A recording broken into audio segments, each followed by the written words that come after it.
Ryan, yeah, I wasn't too blown away when the Celtics signed Danilo Gallinari, but this is a player that factored into, I think, what we all consider to be a very good and productive offseason for the Celtics. How much of a loss will this be?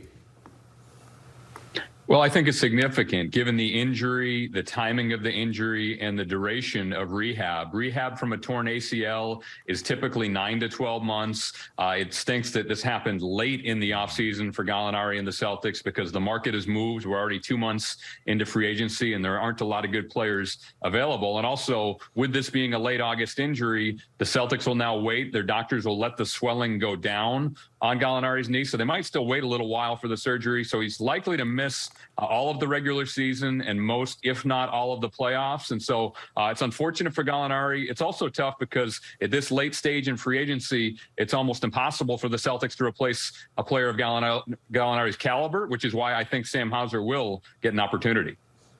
And I don't mind that. Like, I would rather the first chance go to the guys you have in-house, and whether that's Hauser getting thrown a couple of minutes and seeing what he can do. And, like, defensively, I don't know if he can hold up, but, like, I know he can shoot the lights out of the ball. And so give him a chance to get out there. And Grant Williams now, we thought he would get a squeeze on the minutes. Maybe he gets a chance to go out there and sort of reaffirm that what we saw last season wasn't a fluke, that he can go out there and be a 3-and-D guy and play some minutes at the 5. And, you know, maybe Jason Tatum slides up to the 5. I wouldn't want to see the Celtics overreact. The other thing to keep in mind here, and the thing to keep in mind throughout the season, is going to be the Celtics are already $20 million over the luxury tax line. Every dollar spent is like $4.50 spent. So whether it's Carmelo or anybody else, you're going to pay a premium to bring in another player, and you have to be committed to they're going to help you. They're going to be worth that, what's essentially $10 million in cap space. And so you just got to be diligent with how you proceed. You still have a rotation with Malcolm Brogdon that is probably 9-10 deep. And so as much as you will miss Gallinari sort of spelling guys at that 4 and the 5 spot, it's not the end of the world.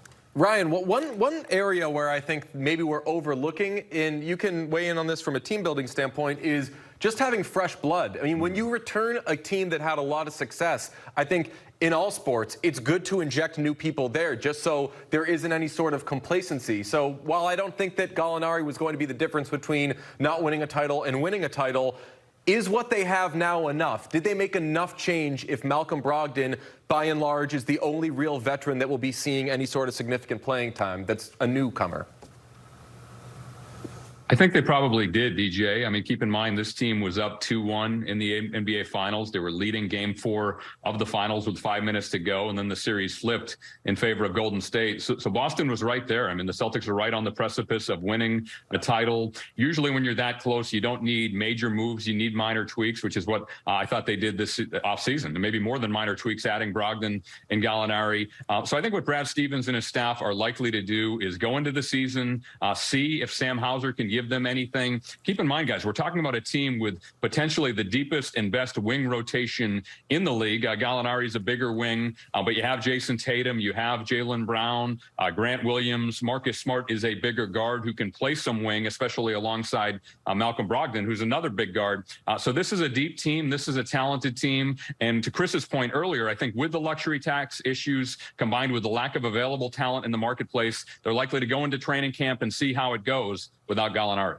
And the only thing I would say is, so you think about Jason Tatum playing 3,714 minutes last year.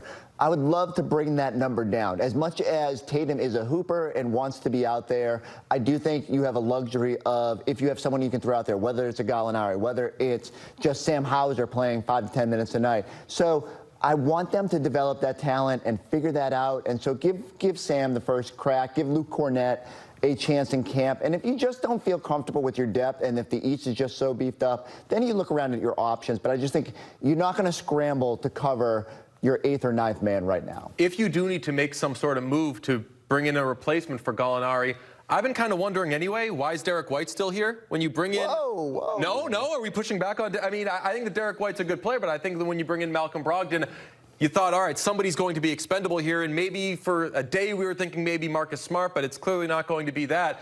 Do the Celtics have guys on their roster that you could dangle to bring in somebody that could replace Gallinari?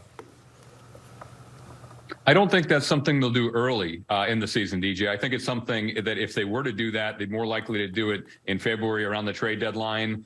This is a deep and talented team in the backcourt and on the wing.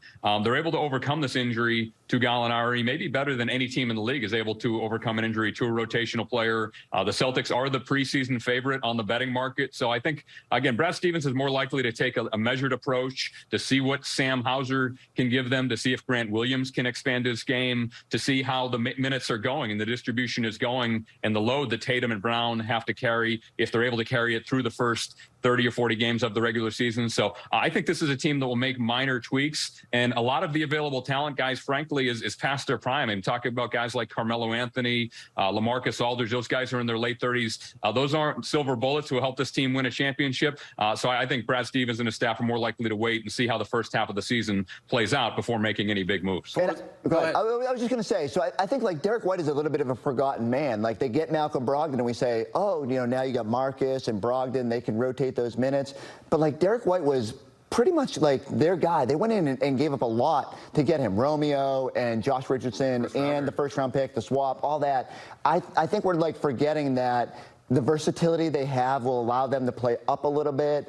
And again, if Jason Tatum has to play some 4 and 5 minutes, that's fine. And so I don't think it's like a necessary scramble right now. They still have enough depth. It's just every piece helps to limit the wear and tear on those guys. And after watching Tatum wear out a little bit at the finish line, every piece you can have is important. So, Ryan, if you're the Celtics, do you hold on to Carmelo Anthony's number at least? Do you consider him? Do you wait and see? Do you let Sam Hauser have a crack at it? Because if he's still available now, I imagine he'll probably be available later. Yeah, it'd be interesting to see if the Celtics bring in some of those guys for workouts. Keep in mind, as free agents, they have no restrictions, whether it's Carmelo, Anthony, LaMarcus Aldridge, or someone else. Boston can bring him in, and Ime Udoka and his staff can spend some time with the player. I think that's especially important when you're talking about a veteran former star like Carmelo Anthony. How is he going to accept his role? I think, frankly, he's accepted it pretty well the last 3 years between Portland and the Lakers. Will he do that in Boston?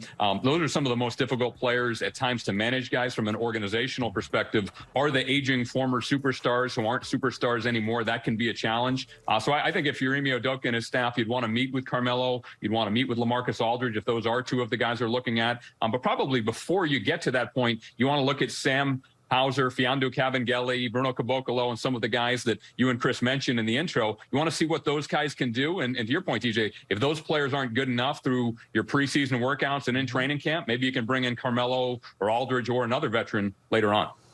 And let's remember the relationship that Ime and LaMarcus Aldridge have. That was a guy that they brought to San Antonio, and Ime was there at that point, and they do have that, and then with Brooklyn. So I just think there shouldn't be a rush to do this, but every time, like even if it's watching the Cavs go out and get Donovan Mitchell, and you're not going to make a move of that caliber, right? But it's going to be an arms race, and it's going to be tough just to be in the top 6, and every night's going to be a war. So everybody does matter. So I do think the Celtics have to consider those options, but give your young guys a chance here early at the start of the year. There should be no rush, especially given your tax situation. I say this half kidding. I am not touching anybody who played for that Lakers team last year. LeBron. We all mocked it. LeBron could be a free agent right now, and I'd be like, that was really bad. No DeAndre Jordan, no Russ, nobody. None of those guys, not on this team.